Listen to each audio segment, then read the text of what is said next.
Идэвхтэй хэрэглэгчдийн тоо ер нь бас сүүлийн жилүүдэд хэр өсөн нэмэгдэж байна. За ялангуяа цар тахлын үеэр бол брэндүүд болон компаниуд дийлэнх нь бол захим руу шилжилт хийжсэн шүү дээ. L'Oréal брендийн хувьд яг цар тахлын дараанаас хойшхийн зах зээл дээр ямар стратеги барьж ажиллаж байгаа вэ?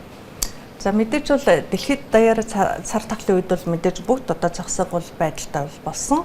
Мэдээж одоо тэр үед бол хүн бүгдийн хүсэл мөрөөдөл бол онлайн болсон. Бүгд одоо онлайнаар одоо хүргэлт авахыг хүсдэг, захиалга хийгддэг болсон байгаа. Мэдээж одоо тухайн үед бол насны хувьд 30-аас дээш насны 50-60 насны хүмүүс одоо хэрэглэдэгсэн бол одоо сүүлийн 3-5 жилийн хугацаанд бол 3 жилийн одоо гаруй хугацаанд бол залуучууд руу их түлхцтэй хандж байна. Их сонирхолтой одоо хандж байна гэсэн үг л дээ. Одоо өмсөхийг хүсэж байна гэсэн үг тийм.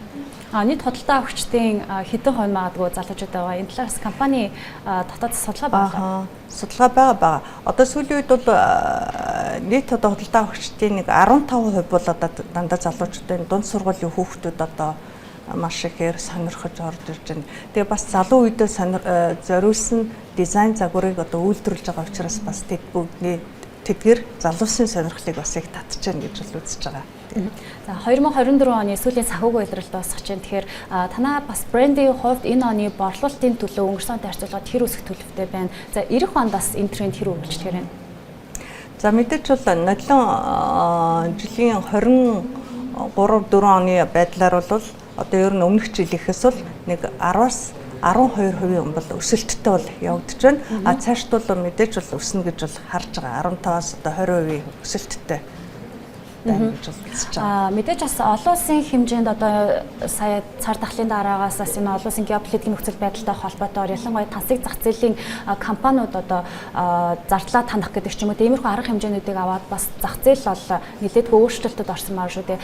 Тэр дотоодын зах зээлд яг энэ инфляцийн үзүүлэлт эдэртэй холбоотойгоор L'Oréal брендийн хувьд бас бүтээгдэхүүндээ авах ямар нэгэн байдлаар бодлогоо өөрчлөлт хийсэн үү бас зардал танах гэдэг ч юм уу те компани зүгээс яг энэ олон улсын хэмжээнд болж өрнөжсөн эдийн засгийн хямралын үед бас ямар бодлоготойгоор ажилласан бэ? Бас энэ үедээс дотоодын их компаниуд бол түр хугацаанд үүд хаагаадсан шүү дээ.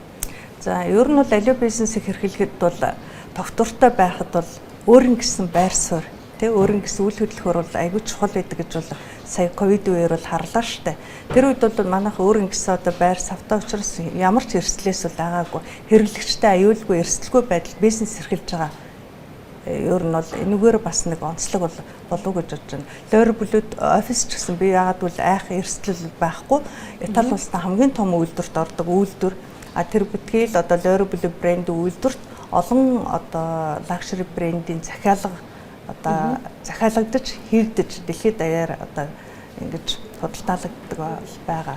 Тийм учраас аливаа бизнесийг эрсдэлгүй одоо тогтвор суршилтай хөгжүүлэхэд яг харахгүй үйл хөдлөх өөрийн гэсэн үйлдвэртэй эрсдэлгүй одоо компаниуд их чухал юм байна гэдгийг бол энэ тухайн үед бол ковид үеэр бол олж харсан бол байгаа. Зах зээлийн одоо хамгийн том сорилтыг хэрхэн орж байна? Энд бас Монгол дотоодын зах зээлд орж ирээд 10 дахь жилдээ бараг хүрч байна тийм.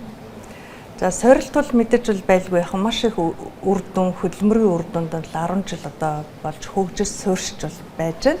Мэдээж бол байнга одоо тархи толгой ажиллана, байнга одоо маркетинг хийх, байнга одоо офис одоо төв офистойгоо харьцаатай Монгол хүний хөлний антонд энэ тохирч байна, энэ тохирохгүй байна, энэ өнгө болж байна, энэ болохгүй байна, загвар нь иймэрхүү байна гэж байнга харьцаатай хамтарч одоо ярилцаж үйлдвэрлэдгээрээ энэ манай энэ брэнд бол бусдад бол монголчууд маань их таалагдаж хөлний антонд нь үнэхээр сайхан сууж өгч байгаад бол манай монголчуудын өргөн хэрэглээний нэг брэнд болцсон байж байгаа.